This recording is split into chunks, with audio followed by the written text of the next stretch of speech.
एक पत्नी अपने पति को निर्वस्त्र देखकर क्यों भाग गई? मित्रों, आप भगवान श्री कृष्ण के भक्त हैं तो कमेंट में जरूर लिखिएगा जय श्री कृष्णा। यह प्रेम कथा स्वर्ग की अप्सरा उर्वशी और पृथ्वी के राजा पुरूरवा का है। बहुत ही अद्भुत प्रेम कहानी है।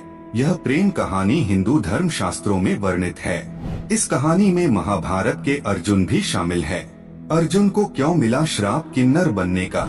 मित्रों, हिंदू धर्म में अनेकों पौराणिक कथाएं मौजूद हैं। इन पौराणिक कथाओं में लगभग सभी देवी देवताओं, राजा महाराजाओं और योद्धा अप्सराओं का वर्णन मिलता है। इन पौराणिक प्रेम कथाओं का इतिहास बहुत पुराना है और इन्हें लोग पीढ़ी से पीढ़ी तक आदि रचनाओं और पौराणिक कथाओं के रूप में पढ़ते आए हैं। स्वर्गलोक की अप्सराओं और पृथ्वीलोक के राजाओं, योद्धाओं और ऋषियों की कई कहानियां हमारे धार्मिक ग्रंथों में मौजूद हैं। ये कहानियां प्रेम, ईर्ष्या, छल और असुरक्षा के आसपास घूमती हैं। माना जाता है कि अप्सराएं स्वर्ग में रहने वाली सुंदरियां होती हैं, जो नृत्य संगीत में निपुण होती है और खूबसूरती में उनका मुकाबला कोई नहीं कर सकता। आज हम आपको ऐसी ही एक पौराणिक कहानी के बारे में बताने जा रहे हैं। यह कहानी है उर्वशी और उसके पति पुरूरवा की। इस कहानी में सभी भाव देखने को मिलते हैं। तो आइए जानते हैं इस कहानी के बारे में। पुरूरवा एक चंद्रवंशी राजा हुआ करते थे। उनके पिता का नाम बुध और माता का नाम ईला था। बुध के माता पिता का नाम सोम और बृहस्पति था।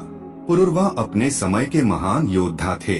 स्वर्ग के देवता इंद्रदेव ने कई बार असुरों से युद्ध के दौरान पुरूरवा से सहायता मांगी थी।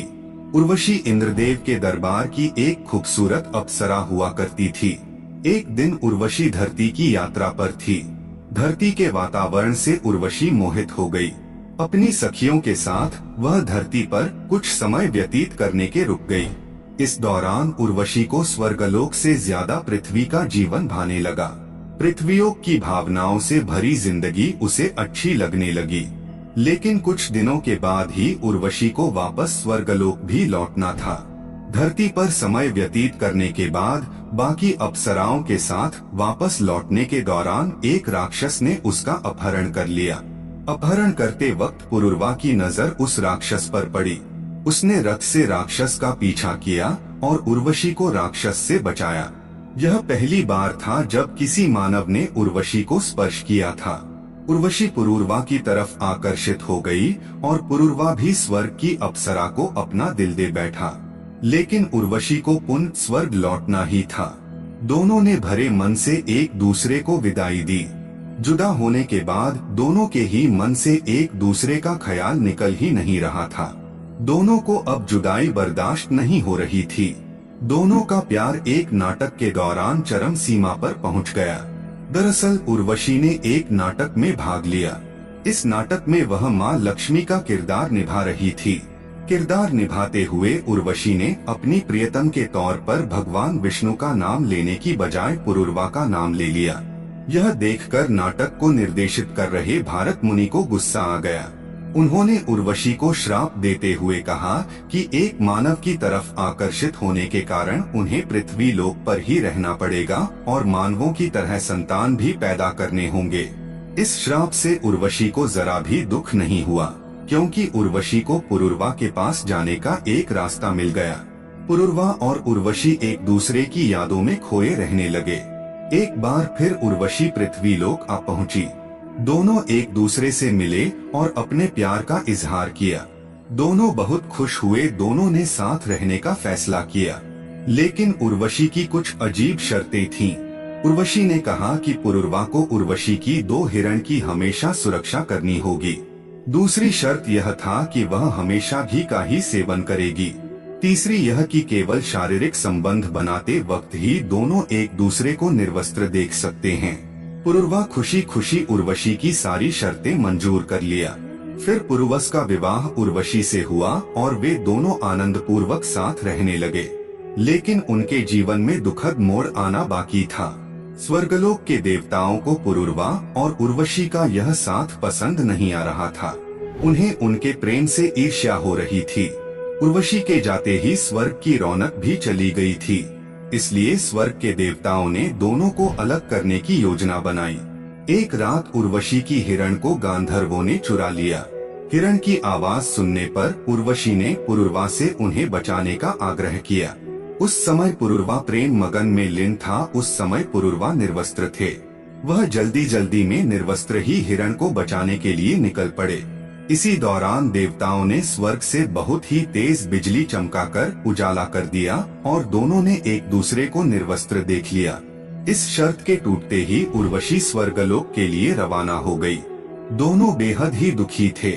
आपको बता दें कि स्वर्ग के अप्सरा उर्वशी के उम्र कभी ढलती नहीं थी। हालांकि उर्वशी अपने साथ पुरुरवा और अपने बच्चे को ले गई। बाद में उसने अपने बच्चे को पुरुरवा को सौंपने के लिए कुरुक्षेत्र के निकट बुलाया। बाद में अनेकों घटनाक्रम की वजह से उर्वशी धरती पर आई। कहते हैं कि बाद में उसने अपने बच्चे को पुरुरवा को सौंपने के लिए कुरुक्षेत्र के निकट बुलाया। हालांकि बाद के काल में भी उर्वशी कई घटनाक्रम की वजह से धरती पर आई और पुरुरवा से मिलती रही, जिसके चलते उनके और भी बहुत बच्चे हुए। उर्वशी ने अर्जुन को क्यों दिया किन्नर होने की श्राप? मित्रों, एक कथा और भी मिलता है उर्वशी से और अर्जुन की। एक बार जब अर्जुन चित्रसेन से संगीत और नृत्य की शिक्षा ले रहे थे, उसी समय वहां स्वर्ग की अप्सरा उर्वशी आई। जब उसने अर्जुन को देखा तो वह अर्जुन पर आसक्त हो गई। उस दिन के पश्चात वह अर्जुन से मिलने का अवसर ढूंढने लगी। एक दिन अवसर पाकर उर्वशी अर्जुन के पास पहुंची और बोली, हे अर्जुन, तुम्हें देखकर मेरा मन तुम पर मोहित हो गया है। मैं चाहती हूँ कि तुम मेरे साथ विहार करके मेरी मन की इस अग्नि को समाप्त कर दो। उर्वशी के बात सुनकर अर्जुन बोले, हे देवी, हमारे पूर्वज ने आपसे विवाह करके हमारे वंश का गौरव बढ़ाया था। आठ पुरु वंश की जननी होने के नाते आप हमारी माता के समान हैं। देवी, मैं आपको प्रणाम करता हूँ, मुझे क्षमा करें। मैं आपके मन की आकांक्षा पूर्ण नहीं कर सकता। मित्रों, अर्जुन पुरुरवा का ही वंश था। जैसे कि आपने सुना, पुरुरवा और उर्वशी को बहुत सारे बच्चे हुआ था। अर्जुन की बात सुनकर उर्वशी को लगा कि जैसे उसका बहुत अपमान हो रहा है। इस बात से उसे क्रोध आ गया। उसने क्रोधित होकर अर्जुन से कहा, तुमने नपुंसकों जैसी बातें कही हैं, साथ ही मेरा अपमान भी किया है। आठ मैं तुम्हें शाप देती हूँ कि तुम 1 वर्ष तक पुरुषत्वहीन रहोगे। इतना कहकर उर्वशी वहाँ से चली गई। इस घटना के बारे में जब इंद्र को ज्ञात हुआ तो वे अर्जुन से बोले, तुम उस श्राप से तनिक भी विचलित मत हो सकता है उर्वशी का यह श्राप भी भगवान की इच्छा हो। आने वाले समय में यह श्राप तुम्हारे अज्ञातवास में सहयोग करेगा। अपने 1 वर्ष के अज्ञातवास के समय ही तुम पुरुषत्वहीन रहोगे और अज्ञातवास पूर्ण होने पर तुम्हें पुनः पुरुषत्व की प्राप्ति हो जाएगी। अत तुम निश्चिंत होकर अपने कार्यों को करो। जब अर्जुन बने किन्नर, उर्वशी द्वारा दिए गए इसी श्राप के कारण अर्जुन अपने 1 वर्ष के अज्ञातवास के दौरान बृहन्नला नामक किन्नर बने थे। बृहन्नला के रूप में ही अर्जुन ने उत्तरा को नृत्य सिखाया। विराट नगर के राजा विराट की पुत्री का नाम उत्तरा था। पांडवों के अज्ञातवास के बाद जब राजा विराट को पता चला तो उन्होंने उत्तरा का विवाह अर्जुन के पुत्र अभिमन्यु से कर दिया। मित्र, आज का हमारा यह प्रस्तुति कैसा लगा कमेंट करके अवश्य बताइएगा।